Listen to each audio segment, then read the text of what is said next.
बहुत समय पहले की बात है। एक छोटे से गांव में एक साधु रहते थे। उनका नाम धम्म विपस्सना था। वह अपनी सरल जीवन शैली और गहन ध्यान के लिए प्रसिद्ध थे। गांव वाले उनसे आशीर्वाद लेने और समस्याओं का समाधान जानने के लिए उनके पास आते थे।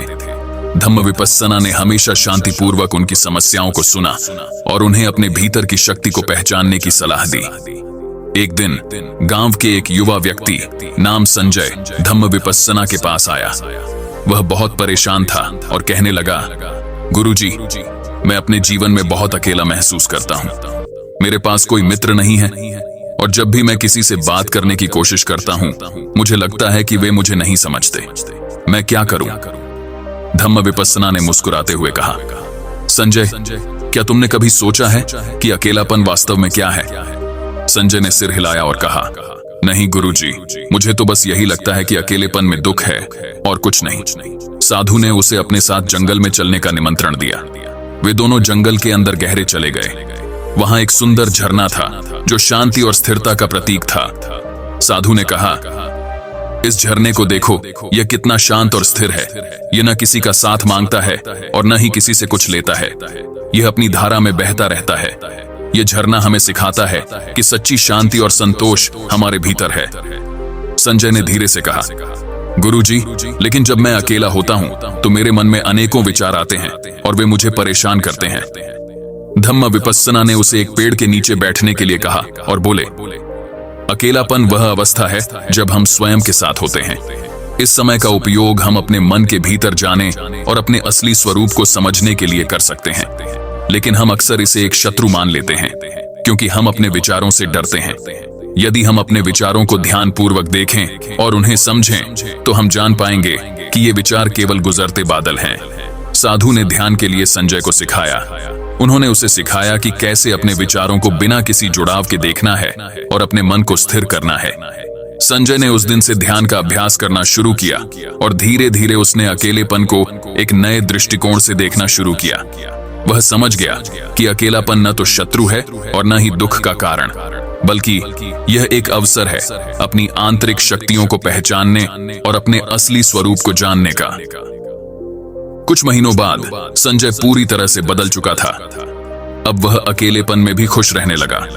उसने गांव वालों को भी इस बात की शिक्षा दी और उन्हें बताया कि अकेलापन केवल बाहरी परिस्थिति नहीं है, बल्कि यह हमारे मन की एक अवस्था है।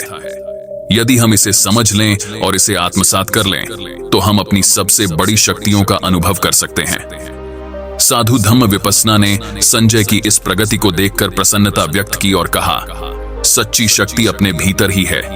जब हम खुद को पहचानते हैं तब हमें किसी बाहरी सहयोग की आवश्यकता नहीं होती। अकेलापन हमें खुद को जानने का अवसर देता है। संजय अब गांव में एक बदले हुए व्यक्ति के रूप में जाना जाता था। उसके जीवन में जो शांति और संतोष आ गया था वह दूसरों के लिए प्रेरणा का स्रोत बन गया था। धीरे धीरे लोग उसके पास अपनी समस्याओं के समाधान के लिए आने लगे। वह धैर्यपूर्वक उनकी बातें सुनता और उन्हें भी ध्यान का अभ्यास करने की सलाह देता। एक दिन गांव के मुखिया नाम महेंद्र संजय के पास आए। महेंद्र के पास धन दौलत, परिवार और सभी सांसारिक सुख सुविधाएं थीं, लेकिन उनके मन में एक अजीब सी बेचैनी थी।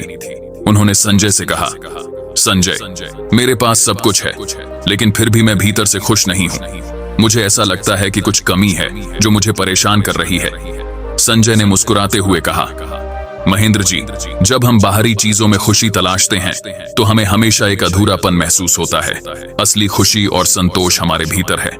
महेंद्र ने संजय की बातों को गंभीरता से लिया और कहा, तो क्या मुझे भी अकेले रहकर ध्यान करना चाहिए? संजय ने उत्तर दिया, हाँ, पर अकेले रहना सिर्फ बाहरी रूप से नहीं बल्कि भीतर से भी जरूरी है। हमें अपने विचारों और इच्छाओं से मुक्त होकर अपने सच्चे स्वरूप से जुड़ने की आवश्यकता है। महेंद्र ने संजय की सलाह मानी और उन्होंने अपने रोजमर्रा के कामों से कुछ समय निकालकर अकेले रहकर ध्यान करना शुरू किया। शुरुआत में उन्हें अपने विचारों और चिंताओं से जूझना पड़ा, लेकिन धीरे धीरे उन्होंने भी अपने भीतर की शांति का अनुभव करना शुरू किया। उन्होंने समझा कि उनकी बेचैनी का कारण बाहरी दुनिया की दौड़ धूप नहीं थी, बल्कि अपने भीतर की शांति को न पहचान पाना था। महेंद्र के इस अनुभव ने उन्हें गांव के अन्य लोगों के प्रति भी अधिक संवेदनशील बना दिया। उन्होंने देखा कि कई लोग जो बाहर से खुश और संपन्न दिखते थे, वास्तव में भीतर से बेचैन थे।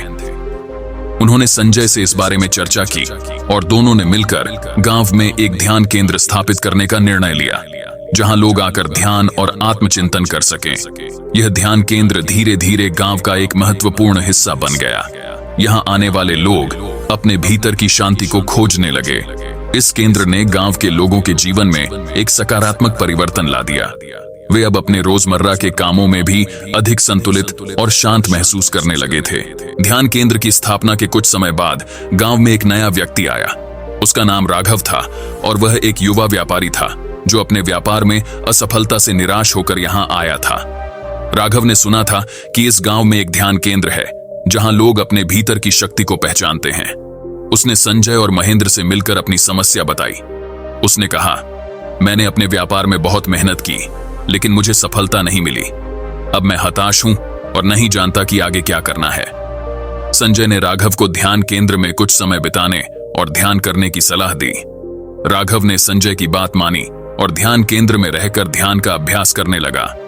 शुरुआत में उसे अपने व्यापार की असफलता और भविष्य की चिंता सताती रही, लेकिन धीरे धीरे उसने अपने विचारों को समझना और उन्हें नियंत्रित करना सीखा। उसने महसूस किया कि असफलता केवल एक अनुभव है जो हमें और अधिक मजबूत और समझदार बनाती है। ध्यान के माध्यम से राघव ने अपने भीतर की शक्ति और आत्मविश्वास को फिर से पाया। उसने अपने व्यापार को एक नए दृष्टिकोण से देखने का निर्णय लिया। उसने अपनी गलतियों से सीखा और अपने व्यापार को फिर से शुरू किया, लेकिन इस बार उसके मन में शांति और स्थिरता थी। धीरे धीरे उसका व्यापार फिर से फलने फूलने लगा और वह पहले से भी अधिक सफल हुआ। राघव ने इस अनुभव से यह सीखा कि असली सफलता बाहरी दुनिया में नहीं, बल्कि हमारे भीतर की शांति और संतुलन में है। उसने ध्यान केंद्र में नियमित रूप से आना शुरू किया और अपने अनुभवों को गांव के अन्य लोगों के साथ साझा किया। उसकी सफलता और संतोष ने गांव के और भी लोगों को प्रेरित किया और वे भी ध्यान केंद्र में आकर अपने जीवन में बदलाव लाने लगे।